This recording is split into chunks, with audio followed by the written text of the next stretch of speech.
Magandang araw sa inyong lahat.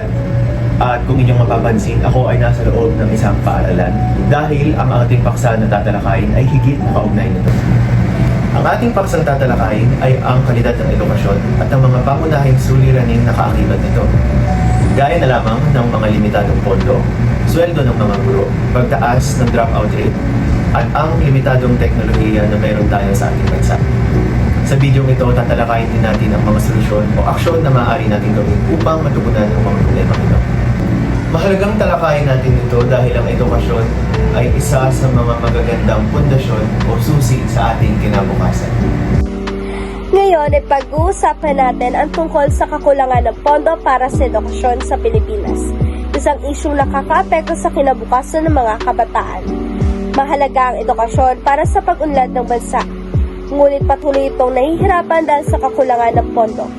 Maraming paaralan ang walang sapat na pasilidad at kagamitan, tulad ng textbooks, computer labs at mga maayos sa silid-aralan. Dahil dito, nahihirapan ng mga guro at limitado lamang ang kalaman na nakukuha ng mga estudyante.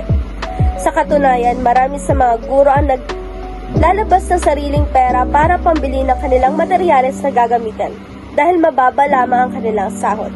Ang kakulangan ng pondo sa edukasyon ay hindi lamang problema ng paaralan. Problema ito ng buong bayan. Kung ang ating kabataan ay hindi mabibigyan ng delikadad na edukasyon, paano tayo aasa magkakaroon ng mga magagaling at profesional sa hinaharap? Isa sa mga suliranin sa bansa ay ang kakulangan ng guro at mababang basahan. Sanhi ng limitadong budget mula sa pamahalaan. Dahil dito, maraming bagong guro ang mapipilitan ng trabaho sa ibang bansa para sa mas magandang kita. Hindi natutupad ang mga pangakong gobyerno sa edukasyon. Kaya nawawala ng pag-asa ang mga guro at marami ang lumilipat sa ibang larangan. Ang sitwasyong ito ay lalo pang nagpapaalala sa kalidad ng edukasyon sa ating bansa. Ang kakulangan ng mga guro at mababang pasahod ay may negatibong epekto sa edukasyon. Una, malaki ang student-to-teacher ratio kaya't nahihirapang magbigay ng sapat na atensyon ang guro sa bawat mag-aaral. Pangalawa ay ang bumababa ang kalidad ng edukasyon dahil ang mga kwalipikadong guro ay lumilipat sa ibang bansa. Pangatlo ay ang mababawasan ang motibasyon ng mga natitirang guro na maaaring humina ang kanilang dedikasyon sa pagtuturo dahil sa kakulangan ng suporta at tamang kompensasyon.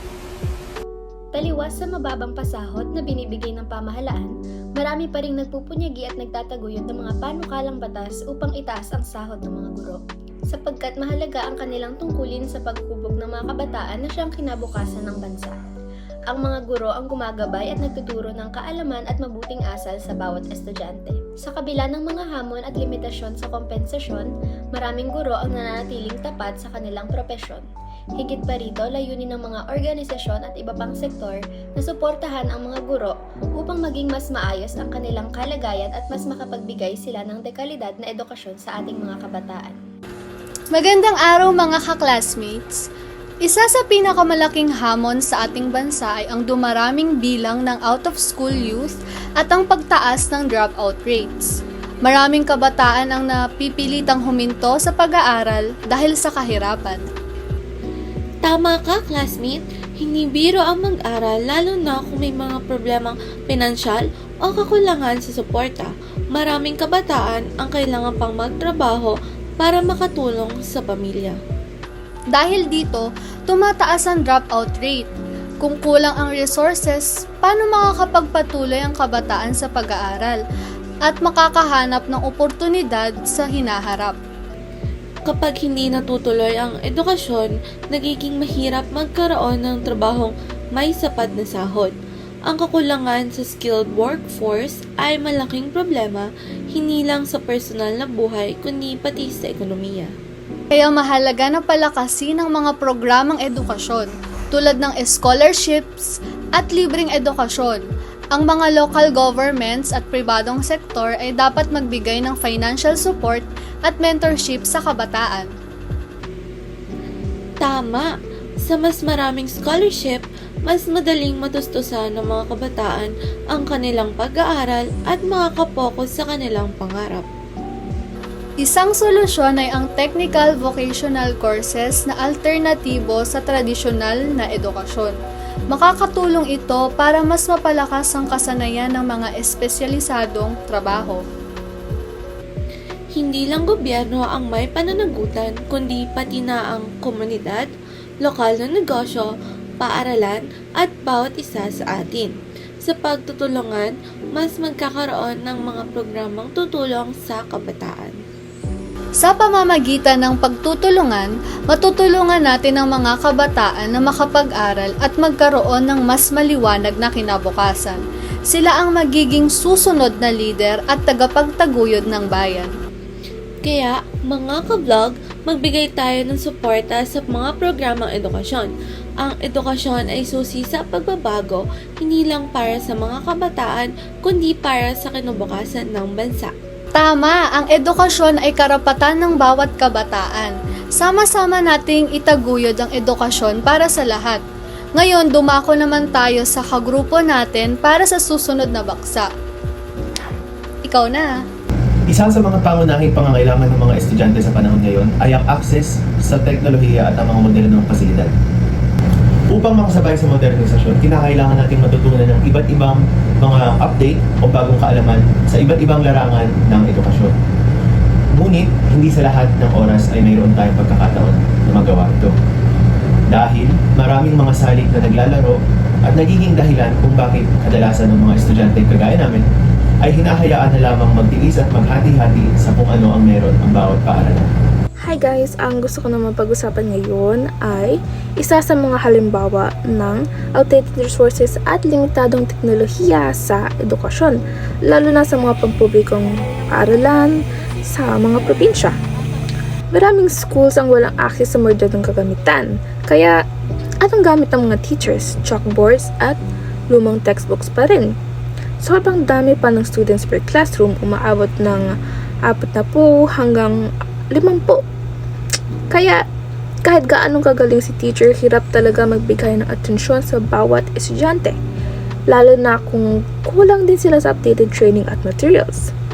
Dahil dito, apektado ang kwalidad ng edukasyon ng mga bata. Sana mas maging accessible at updated ang resources para mas matulungan ang nangangailangan. At iyon lamang, dumako na tayo sa next speaker. Sa kabila ng hamon ng sistema ng edukasyon, meron tayong mga posibleng solusyon at hakbang na maaaring makatulong upang mapabuti ang sitwasyon. Una, kailangan palakasin ang pamumuhunan ng gobyerno sa edukasyon upang tugunan ang kakulangan sa pondo. Mahalaga na ang budget para sa sektor na ito ay taasan upang makapagbigay ng sapat na kagamitan at mas mahusay na posibilidad sa mga paaralan. Pangalawa, dapat din nating hikayatin ang mga pribadong sektor at mga non-government organizations na makipagtulungan sa mga paaralan sa pamamagitan ng mga proyektong pang-edukasyon. Sa ganitong paraan, may tataguyod ang mga programang nagbibigay ng scholarship at libreng training para sa mga guro upang mapabuti ang kanilang kakayahan. At ang huli, pangatlo, dapat bigyang prioridad ang modernisasyong ng mga kagamitan pang-edukasyon at pagpapalawak ng akses sa teknolohiya. Makakatulong ito upang maipantay natin ang kalidad ng edukasyon sa pandaigdigang antas. Sa panahon ngayon, napakaraming hamon ang kinakaharap ng ating sistema ng edukasyon. Ngunit tandaan natin, hindi ito laban ng iilang tao lamang. Ang pagbabago ay hindi lamang nakaatang sa balikat ng ating pamahalaan, ngunit tungkulin din nating lahat bilang mga mamamayan ng bansang ito. Kaya naman, nais ko kayo hikayatin na makibahagi sa pagpapabuti ng edukasyon. Paano? Hindi kailangan maging komplikado ang paraan.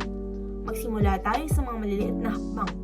Maaring tumulong tayo sa mga lokal na paaralan, magbigay ng mga gamit ng eskwela o kaya maglaan ng oras para magturo at magbahagi ng ating mga kaalaman. Sa simpleng pagtulong, napakalaking pagbabago na ang maaaring magawa sa buhay ng mga kabataan.